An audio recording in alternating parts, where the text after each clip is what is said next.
Such A wonderful performance എന്ന്. ദൈവം ചെറിയ രീതിയിലല്ലല്ലോ ചെയ്യുന്നത്. ഞാൻ മാനുഷികമായിട്ട് എനിക്കൊന്നും അറിയത്തില്ല. പക്ഷെ എനിക്കറിയത്തില്ല, അവർ ഭയങ്കര ഹൈഡായിട്ടുള്ള ചോദ്യങ്ങളാണ് ചോദിച്ചത്. ഇങ്ങനെ വന്നാൽ അങ്ങനെ, അങ്ങനെ വന്നാൽ ഇങ്ങനെ. ഞാനിതിനെല്ലാം മറുപടി കൊടുക്കുക. അപ്പോൾ അവർക്ക് ഇത്രയും കൃത്യമായിട്ടൊരു കാൻഡിഡേറ്റ് ഒരു മറുപടി, അതവരെ പേഴ്സണലി ഫോണിൽ വിളിച്ചു പറഞ്ഞു. പാനലിൻ്റെ കൺഗ്രാജുലേഷൻസ് അവർ പറയുണ്ടായി. അങ്ങനെയാണ് ഞാൻ ഈ ഹോസ്പിറ്റലിൽ വരെ കയറുന്നത്. ഹോസ്പിറ്റലിൽ കയറി അവിടെ ഭയങ്കരമായ പ്രതികൂലങ്ങളുണ്ടായി. കാര്യം ദൈവത്തിനെ നിർത്തത്തില്ല എന്നുള്ള അപ്പം പ്രതികൂലം വന്നപ്പോൾ ഒക്കെ ഞാൻ സഭയിൽ പോയപ്പോൾ ദൈവം എന്നെ നിർത്താത്തിവിടെ, ഞാനൊരു തെറ്റും ചെയ്യുന്നില്ല, പ്രതികൂലം. അപ്പോൾ ഒരു ദേവദാസ സഭയെ പറയുക, ദേശത്തിൻ്റെ പോര് ചിലരെ ഈ ദേശത്ത് നിർത്തത്തില്ലെന്ന് പറയും. അതൂത് ഏറ്റെടുത്തു, ദേശത്തിൻ്റെ പോര് നിർത്തുന്നില്ല. അപ്പോൾ എനിക്ക് മനസ്സിലായി, ഇത് ഞാൻ വ്യക്തിപരമായിട്ടൊന്നും ചെയ്യുന്നില്ല, ദേശത്തിൻ്റെ ആധിപത്യമായിരിക്കണം, എന്നെ ഇവിടെ നിർത്തത്തിൽ ഓടിക്കണമെന്നുള്ളത്. ദൈവം എന്നെ ഇവിടെ ഉറപ്പിക്കണേ. പക്ഷെ എനിക്കെതിരായിട്ട് എല്ലാ കാര്യങ്ങളും വരുക. ഒത്തിരി പേരുണ്ട് എൻ്റെ ഒപ്പം ജോയിനായ, ആർക്കുമില്ലാത്ത പ്രതികൂലം വരുക. നിൽക്കാൻ പറ്റുന്നില്ല. ദൈവത്തോടല്ലാതെ ആരോടും പറയാനുമില്ല. വിസ അടിച്ച് കയറി. അങ്ങനെ ഇരിക്കുകയുള്ള ഒരു പേഷ്യൻ്റ്, ഞാൻ പോലും അറിയത്തില്ല പാസ്റ്റർ, ഇതൊക്കെ എത്രമാത്രം ആൾക്കാർക്ക് വിശ്വസിക്കാൻ പറ്റുമെന്ന് എനിക്കറിയത്തില്ല. ഇവിടുത്തെ DHAക്ക് മേലയക്കുക രോഗി. ഇങ്ങനെ ഒരു സ്റ്റാഫിനെ, ക്ലിനിക്കിൽ ഇങ്ങനെ ഒരു സ്റ്റാഫുണ്ട്. ആ സ്റ്റാഫ് ടോർച്ചറിങ് അനുഭവിക്കുന്നു അവിടെ. അതുകൊണ്ട് എനിക്കിതിനൊരു എക്സ്പ്ലനേഷൻ DHA തരണം. ഒരു പ്രൊഫഷണലായിട്ടൊരാളെ ഇങ്ങനെ ടോർച്ചർ ചെയ്ത് ഇങ്ങനെ ബുദ്ധിമുട്ട് അനുഭവിപ്പിക്കാമോ? ഞാൻ പോലും അറിഞ്ഞില്ല. DHAയുടെ ആൾക്കാർ മെഡിക്കൽ ക്ലിനിക്കിനെ കോണ്ടാക്ട് ചെയ്യുമ്പോഴാണ് ഞാൻ അറിയുന്നത് എനിക്ക് വേണ്ടി ആരോ അവിടെ സംസാരിച്ചിരിക്കുന്നു. അപ്പം ഇതിനെ മിഡിൽ ഈസ്റ്റിലെ ആൾക്കാർ വന്നിട്ട് പറഞ്ഞു, ഇവിടെ നിൽക്കുന്നിടത്തോളം ഒരാളും ഈ വ്യക്തിയെ ഇത് ചെയ്യാൻ പാടില്ല. നമ്മുടെ ദൈവം എത്ര വിശ്വസ്തനാ. കാരണം ഇത്രയും ഹയ്യറായിട്ടുള്ള ആൾക്കാരുടെ അടുത്ത് എനിക്ക് വേണ്ടി സംസാരിക്കുക, ഞാനല്ല, എനിക്ക് വേണ്ടി പോയി ഏതോ വ്യക്തികളിൽ കൂടെ സംസാരിക്കുന്നു. അവിടെ നിർത്തിയേ പറ്റുള്ളൂ. നിങ്ങൾക്ക് അവളെ ഒന്നും ചെയ്യാൻ കഴിയത്തില്ല. അങ്ങനെ പാസ്റ്റർ ഇപ്പം ഞാൻ 2 വർഷം ഈ മെഡിക്കൽ ക്ലിനിക്ക് ഞാൻ കംപ്ലീറ്റ് ആയിരിക്കുവാണ്. അപ്പോൾ തന്നെ 3ാമത്തെ ഒരു ബുദ്ധിമുട്ടിൽ കൂടെ കടന്നു പോകുന്നു. ക്യാൻസറിന് ഡയഗ്നോസ് ആയിട്ടില്ല നമ്മളിപ്പോഴും. നമ്മളതിൻ്റെ പ്രോസസ്സിങ്ങിലേക്ക് നിൽക്കുന്നു. വീണ്ടും ദൈവം അതിന്മേലൊക്കെ വിടുതൽ തരും. കാരണം തരം നിർത്തിയൊരു ദൈവമല്ലേ.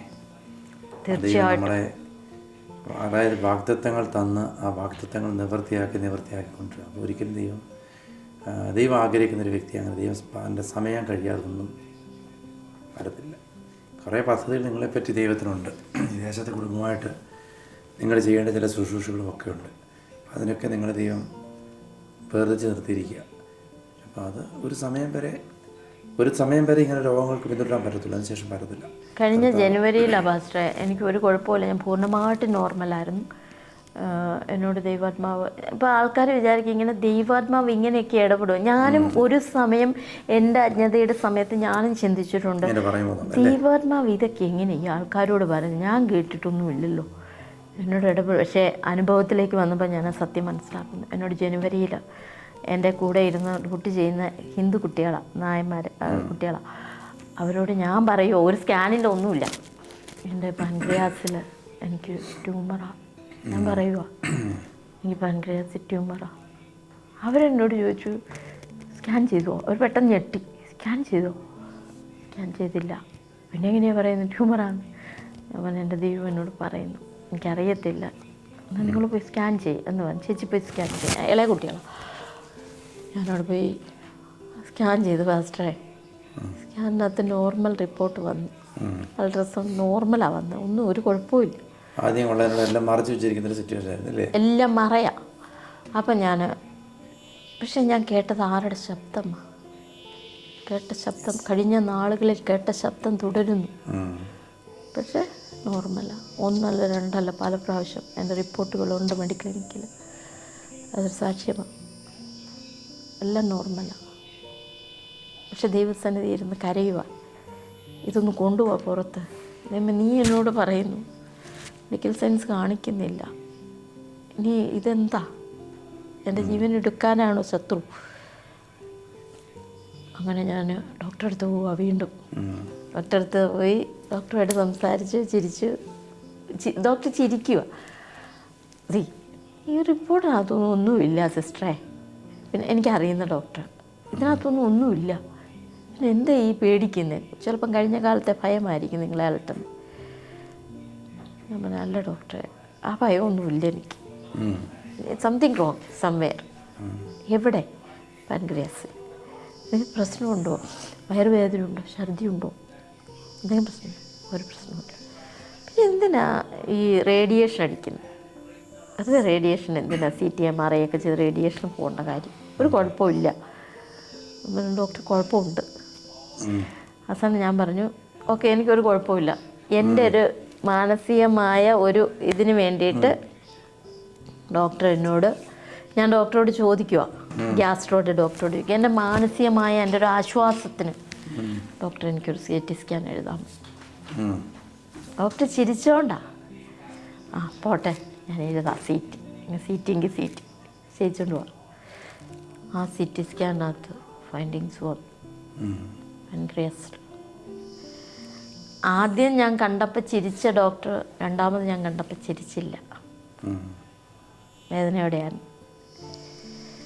അപ്പോൾ എന്നോട് ചോദിച്ചു ഇതെങ്ങനെ മനസ്സിലാക്കി, എങ്ങനെ ഇതെവിടെന്നാ? ഞാൻ ഡോക്ടറോട് പറഞ്ഞു കഴിഞ്ഞ കാലങ്ങളിലൊക്കെ എൻ്റെ ദൈവം എന്നോട് പറഞ്ഞാൽ കണ്ടുപിടിച്ചേക്കുന്നത്. 3-ാം പ്രാവശ്യവും ദൈവം പറഞ്ഞിട്ടാണ് ഞാൻ വന്നത്.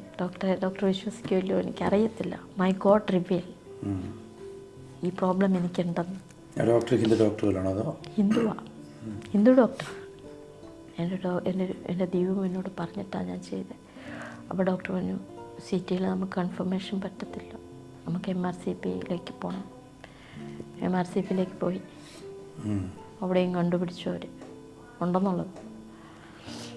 പക്ഷേ അവർ പറഞ്ഞു ഇനി നമ്മളങ്ങോട്ട് മോണിറ്ററിങ് ആയിരിക്കും ഇനി അങ്ങോട്ട് പോകുന്നത്. കണ്ടിന്യൂ മോണിറ്ററിങ് കൂടെ പോകാൻ പറ്റുള്ളൂ. കാരണം ഇത് ഏറ്റവും കോംപ്ലിക്കേറ്റഡ് പ്ലേസിലാണ് വന്നിരിക്കുന്നത്.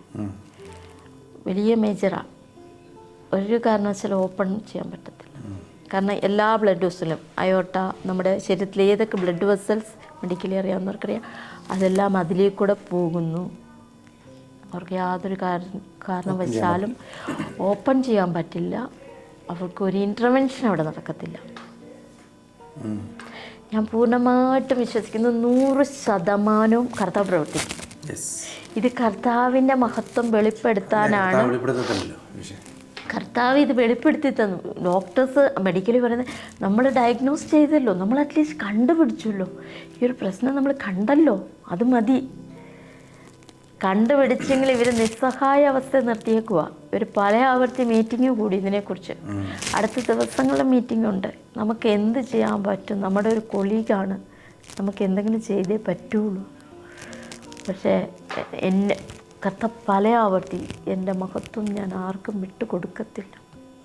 എൻ്റെ വിഷയത്തിൽ ഇന്ന് വരെയും ഒരു ഡോക്ടറിനും മഹത്വം എടുക്കാനില്ല. ആമേൻ. ഇവിടെയും ഡോക്ടർമാർ നിസ്സഹായരാണ്. ഞാൻ എൻ്റെ ഫയലുണ്ട് മെഡിക്കൽ ക്ലിനിക്കിൽ. ഫയൽ തുറന്നാൽ എൻ്റെ ഡോക്ടേഴ്സിൻ്റെ തീരുമാനങ്ങൾ അതിലെഴുതിയിട്ടുണ്ട്. നമുക്കൊന്നും ചെയ്യാൻ കഴിയുന്നില്ലെന്നുള്ള തീരുമാനങ്ങളുണ്ട്. എന്നാൽ ഇതിനകത്തിരിക്കുന്നത് പ്രീ ക്യാൻസർ സെൽസ് ആണെന്നുണ്ട്. അത് എന്ന് പറഞ്ഞാൽ നമ്മൾ പെട്രോളും തീയും പോലെ ഇതേത് സമയവും അങ്ങോട്ട് ചാടും. എന്നാൽ ഇതിനകത്ത് എന്തെങ്കിലും ചെയ്യാൻ പറ്റുന്നു? അതുമില്ല. പക്ഷേ ഞാൻ കർത്താവിനോട് പറഞ്ഞു, ദൈവമേ എൻ്റെ ഓട്ടം എന്ന് വരെയെന്നും ഒരു മെഡിക്കൽ സയൻസിൻ്റെ കയ്യിലല്ല. മെഡിക്കൽ സയൻസ് എന്നെ 2002 കുഴിച്ചു മൂടിയതാണ്. ഞാനിന്ന് 2026 പാസ്റ്റർ മുന്നിലിരിക്കുന്നെങ്കിൽ 24 വർഷം മെഡിക്കൽ സയൻസ് പല ആവർത്തി റിപ്പീറ്റ് ചെയ്ത് പറഞ്ഞു, നീ പോയി. എനിക്ക് തോന്നുന്നു ഒരു 10-12 പ്രാവശ്യം ഓപ്പറേഷൻ തിയേറ്ററിൻ്റെ ടേബിളിൽ കയറി. അതൊക്കെ ചെറുതല്ല, 12 പ്രാവശ്യത്തോളം കയറി. ഓരോ പ്രാവശ്യം തിരിച്ചുവരവ് ഉണ്ടോ ഇല്ലയോ. ഇത് മെഡിക്കൽ സയൻസിൻ്റെ ഇത് ഞാൻ ദൈവത്തോട് ഓരോ പ്രാവശ്യം കർത്താവേ നിൻ്റെ സമയം കഴിയാതെ എന്നെ ഒരു തിരിച്ചു വിളിക്കലില്ല. അപ്പം ഞാൻ ദുബായിൽ താമസിക്കുന്നത്. ഞാനിപ്പോൾ ഇത്രയും ദൂരം വന്നത്, ഞാൻ ഈ ഒരു ക്രിസ്ത്യൻ ലൈവിൻ്റെ ഇതിൽ വന്നത്, ഞാൻ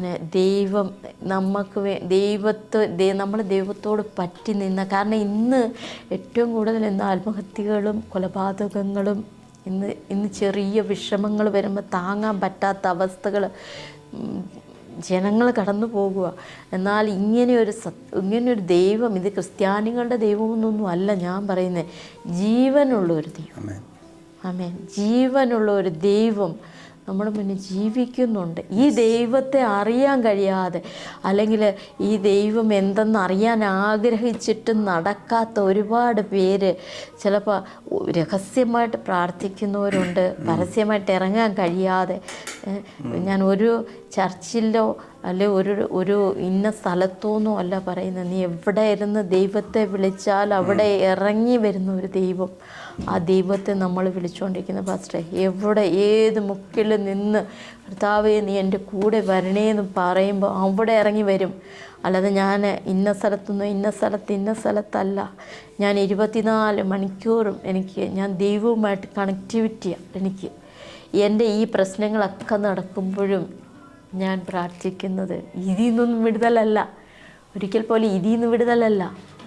ഞാൻ ദേശത്തിൻ്റെ രക്ഷ, ആത്മാക്കളുടെ വിടുതൽ, നശിച്ചു പോകുന്ന തലമുറകൾ, മദ്യത്തിനും മയക്കുമരുന്നിനും അടിമപ്പെട്ട് ജീവിതങ്ങൾ നശിപ്പിക്കുന്ന ചെറുപ്പക്കാർ, ഇവരാണ് എൻ്റെ മുന്നിൽ നിൽക്കുന്നത്. ഇവർക്ക് വേണ്ടി പ്രാർത്ഥനകളാണ്. സഭകളെ നിലനിർത്തണേ കർത്താവ്, ഇതിൻ്റെ ദൂതന്മാരെ അയക്കണമേ, സഭകൾ വിടിവിക്കപ്പെടണമേ. നമുക്ക് ഈ ഗൾഫ് ദേശത്തൊക്കെ നമുക്ക് കർത്താവിനെ ആരാധിക്കാൻ കൂട്ടായ്മകൾ, മീറ്റിങ്ങുകൾ, പരസ്യമായിട്ടൊക്കെ വരാൻ ഇങ്ങനെ ദൈവം എന്നോട് പറയും, നിന്നെ വിളിക്കുക. അതാണ് നീ എനിക്ക് വേണ്ടി നിൽക്കുമ്പോൾ നിൻ്റെ കാര്യങ്ങൾ ഞാൻ നോക്കും. ഞാൻ രാവിലെ പകലില്ലാതെ പ്രാർത്ഥിക്കുന്ന വിഷയങ്ങൾ എൻ്റെ മനസ്സിൽ ഇതായി എപ്പോഴും. ദൈവം അങ്ങനെ വലിയൊരു അത്ഭുതം 3 ട്രിപ്പായിട്ട്, 3ാമത്തെ ട്രിപ്പിൽ നീക്കിയ അതും പൂർണ്ണമായിട്ട് ദൈവം ചെയ്യും. ദൈവം കാണിച്ചു തന്നെങ്കിൽ അത് മാറ്റം ഉണ്ടെന്നുള്ളതിൻ്റെ അർത്ഥം. ആമേൻ. സ്തോത്രം. അപ്പം കാണിച്ചതെന്നൊന്നും ദൈവം അങ്ങനെ വരുത്തിക്കത്തില്ല, അതിന് നീക്കുപോക്കുണ്ടെന്നുള്ള. അപ്പം ഈ വിഷയത്തിലും പൂർണ്ണമായ വിടുതൽ ദൈവം തരും. കാരണം ഈ 2 സാക്ഷ്യങ്ങൾ മുമ്പ് പറഞ്ഞതും അത് തന്നെ. കുഞ്ഞ് ജനിക്കത്തില്ലെന്ന് പറഞ്ഞു, കുഞ്ഞുണ്ടായി. തൊണ്ടയ്ക്ക് ക്യാൻസർ ദൈവസൗഖ്യമാക്കി. ശബ്ദം തന്നതാണ് ഏറ്റവും ശബ്ദം എന്ന് പറയുന്നത്. അത് ഭയങ്കരമാണ്. അത് ആ ശബ്ദം തന്ന സാക്ഷ്യം ഞാൻ പലരോട്, എൻ്റെ ഡോക്ടേഴ്സൊക്കെ ഭയങ്കര PhD എടുത്ത ആൾക്കാർ വന്ന്, ഹൗ കം ഇറ്റ് ഹാപ്പൻഡ്, എൻ്റെ ദൈവം ചെയ്തു. ജീവിക്കുന്ന ദൈവം ഉണ്ടെന്ന് വിളിച്ചു പറയാം. ഞാൻ ഇതിന് ശേഷം ഡോക്ടേഴ്സ് അടക്കമുള്ളവർ എൻ്റെ അടുത്ത് കൗൺസിലിംഗ്, ഞാൻ അങ്ങനെ പറയുമല്ലേ, എങ്ങനെ ഓവർകം ചെയ്യണം ഇതിനെ, പ്രശ്നങ്ങളുമായി ആൾക്കാർ വന്നു എങ്ങനെ ഓവർകം ചെയ്യണം. അവർ നമ്മളെക്കാളും അറിവുള്ളവരെ ഡോക്ടർമാരെന്നൊക്കെ പറയുന്നത്. പക്ഷേ എന്നോട് രോഹിണി ഈ അവസ്ഥ കൂടെ പോയില്ലേ, എങ്ങനെ എനിക്ക് ഈ ഒരു ചെറിയ പ്രശ്നത്തെ എനിക്ക് താങ്ങാൻ കഴിയുന്നില്ല, ഇത് എങ്ങനെ ഇതിനെ ഓവർകം ചെയ്ത് വരാം. അപ്പോൾ ഞാൻ വിചാരിക്കും ദൈവം എനിക്ക് തരുന്ന ഒരു അവസരം. അതുപോലെ ഞാൻ രോഗികൾക്ക് വേണ്ടി ഇന്ത്യയിൽ വെച്ചിട്ട്, അവിടെ ഗൾഫിൽ നമുക്കതിന് ഇന്ത്യയിൽ ഞാൻ രോഗികൾക്ക് വേണ്ടി പ്രാർത്ഥിക്കുമായിരുന്നു, കൈവച്ച് പ്രാർത്ഥിക്കുമായിരുന്നു അവരുടെ സൗഖ്യം. ഇപ്പോഴാണെങ്കിൽ പോലും എൻ്റെ അടുത്ത് വരുന്ന രോഗികൾക്ക് കർത്താവ് ഇവരെ ഒന്ന് സന്ദർശിക്കണേ, അതിനുള്ള അവസരം നമുക്കുണ്ട്. നമ്മൾ ഓരോ വ്യക്തികളുടെയും നമ്മളെ അടുത്ത് ഓരോ വ്യക്തിയും വന്നിട്ട് ഡോക്ടറെ അടുത്തോട്ട് പോകുന്നത്. നമ്മൾ അവർ വൈറ്റൽസ് നോക്കുക, അങ്ങനെയുള്ള കാര്യങ്ങൾ നമ്മളാണ് ചെയ്യുന്നത്. നോക്കുന്നതിനിടയ്ക്ക് ഒരു വാക്ക് കർത്താവെ സന്ദർശിക്കണേ. അപ്പോൾ അതിനുശേഷം 3 കുഞ്ഞുങ്ങളുണ്ട് ഇപ്പോൾ അല്ലേ? 2 കുഞ്ഞുങ്ങളുടെ ദൈവം തന്നു. മക്കളൊക്കെ എന്തെടുക്കുന്നവർ? ഒരാൾ മിലിറ്ററിയിൽ, ഒരാൾ +1, ഒരാൾ 2ാം ക്ലാസ്സിൽ. ദൈവം അത്ഭുതങ്ങളുടെ ദൈവമാണ്. ദൈവം അത്ഭുതങ്ങളുടെ ദൈവമാണ്. സാധാരണ ഒരു നോർമൽ ഒരു ക്യാൻസർ വന്ന ഒരാൾക്ക് ഒരു തലമുറ ഉണ്ടാകാൻ ചാൻസ് ഇല്ല. അങ്ങനെ ഉണ്ടായാലും പ്രശ്നങ്ങളുണ്ട്. പക്ഷെ 3 തലമുറ ദൈവം തന്നു. ഒരാൾ ഇന്ത്യ നമ്മുടെ ഗവൺമെൻറ്റിനെ സർവീസിലാണ്, അല്ലെങ്കിൽ മിലിറ്ററി വർക്ക് ചെയ്യുന്നില്ലേ. അപ്പോൾ ദൈവം അത്രയ്ക്ക് അത്ഭുതകരമായി ഒരു കുടുംബത്തെ നടത്തിയത്. നമ്മൾ പറഞ്ഞില്ല, ഈ ഒരു സാക്ഷ്യം ഞാൻ 100% വിശ്വസിക്കുന്നു. നിങ്ങളുടെ ജീവിതത്തിൽ, അതായത് ഇത് കേൾക്കുന്ന ചിലരുടെ ജീവിതത്തിൽ സിസ്റ്റർ രോഹിണിയുടെ ഈ സാക്ഷ്യം രോഗത്താൽ ഭാരപ്പെടുന്നൊരവസ്ഥയിലായിരിക്കാം, ചിലപ്പോൾ തകർന്ന ഹൃദയമായിട്ടിരിക്കുന്നൊരവസ്ഥയായിരിക്കാം. പണമുണ്ടെങ്കിലും ഒന്നും നേടാൻ കഴിയത്തില്ല. എത്ര ധനികനായാലും അവന് സമാധാനമില്ലെങ്കിൽ അവൻ്റെ ജീവിതം അവസാനിപ്പിച്ച ചരിത്രം നമ്മൾ കഴിഞ്ഞ ദിവസങ്ങളിൽ നമ്മൾ കണ്ടു. എന്നാൽ ദൈവത്തിൻ്റെ ശബ്ദം കേൾക്കുന്ന ഒരു വ്യക്തിക്ക് ദൈവം അവന് വേണ്ടി എല്ലാ ക്രമീകരണവും ഒരുക്കും.